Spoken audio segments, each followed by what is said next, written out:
Nakakatakot nga mga mare, nakakita nga tayo dito ng ahas sa ating bagong bahay. At sa wakas nga, nakabitan na nga rin natin ng kurtina nga dito sa atin. Sila Kuya Richard talaga, maagang-maaga pa lang ayan dito na nga sila. Kaya naman nagluto na nga rin sila na maging almusal nila. At diba mga mare, nakakuha nga rin sila ng patola kahapon. Kaya na lang lulutuin nila ngayon. Sabi rin kasi ni Kuya Richard, masarap din talaga ang patola kapag nga bagong ani dahil manamis-namis. Bukod nga doon, aminin nga natin masarap talaga ang patola lalo na kapag nga ganitong oras. Ang luto nga pala nila dito sa patola ay gigisa nga lang at may sabaw. Masarap din naman kasi talaga ang patola mga mare kahit ganun simple lang nga ang luto. Pero mas masarap siguro kung may sardinas o kaya naman noodles. Pero kung wala pwede naman kahit nga patola lang. Kayo ba mga mare, anong paborito nyong luto sa patola? At eto na pala yung mga update nga dito sa mga gulay natin. Napakalalago na nga. Kaya lang yung kalabasa wala pa rin ng bunga. O siya mga mare, makasabay na nga rin tayo sa kanilang almusal ngayong araw. Tingnan nyo nga etong si Kuya Richard, sarap na sarap nga higop niya nga dito at andito na nga rin pala si tatay. Nung bandang alas 9 nga pumunta na nga rin ako mga mare kasi nga si Ran ay nag-gym kaya nauna na rin ako dito. Dito na nga lang din ako kumain mga mare kasi andito nga yung kanin. Huwag nyo napansinin sa long Pasko. Ewan ko ba mga mare, ilang araw na talaga na parang tinutusok na parang tornilyo na ewan. Basta ang sakit. Lalo na nga kapag gabi kaya nilagyan ko na nga lang ng salongpas at eto nga si tatay may nasikaso din dito. Ay nagtatanim pala sila tatay dito kasi nga tamang tama rin naman kapag nga gumapang mga mare. Siguro patola lang din itong tinatanim nga ni tatay. Nakakatuwa nga yung mga kamay nga nila tatay at talaga namang pwedeng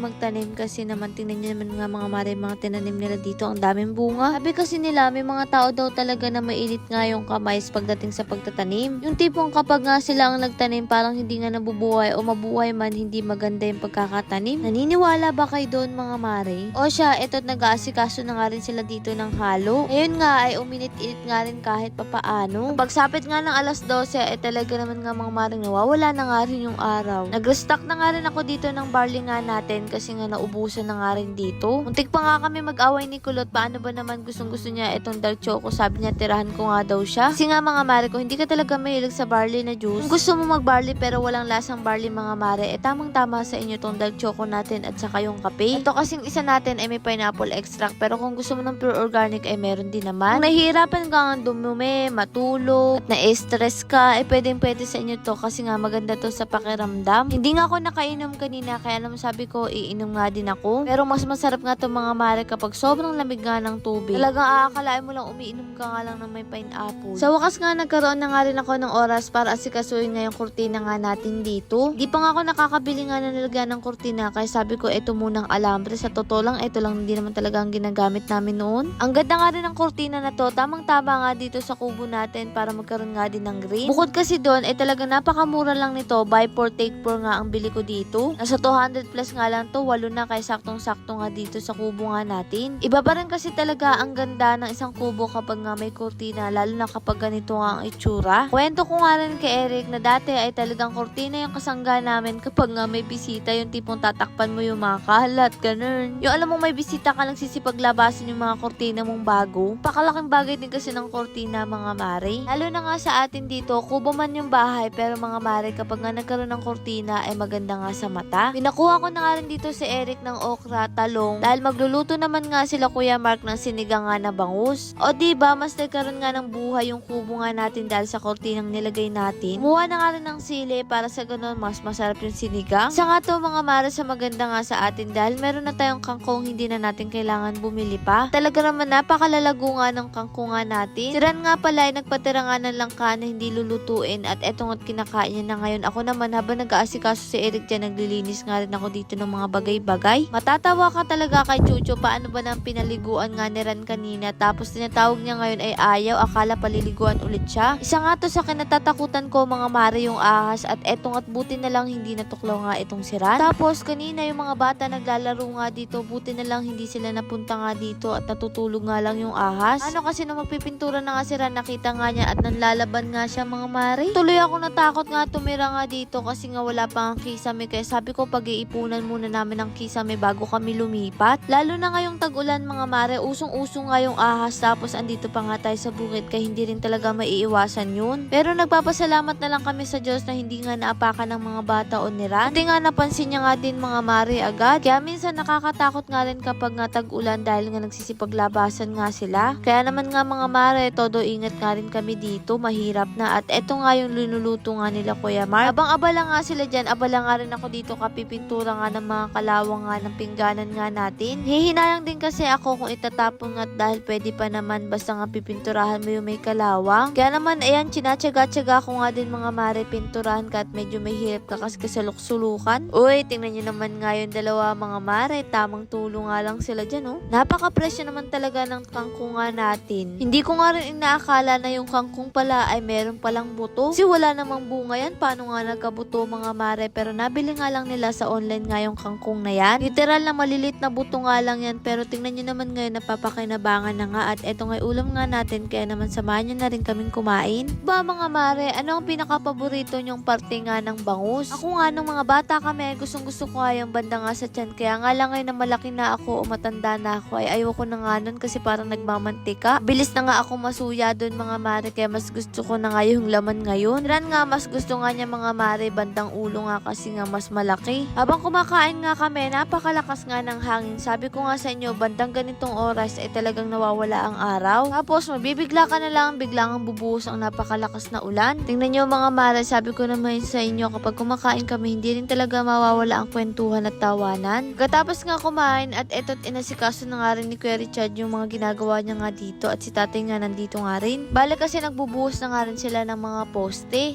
Lord, maraming pong salamat sa lahat ng blessing at syempre sa inyo mga mare. Paano ba yan? Bukas na lang ulit.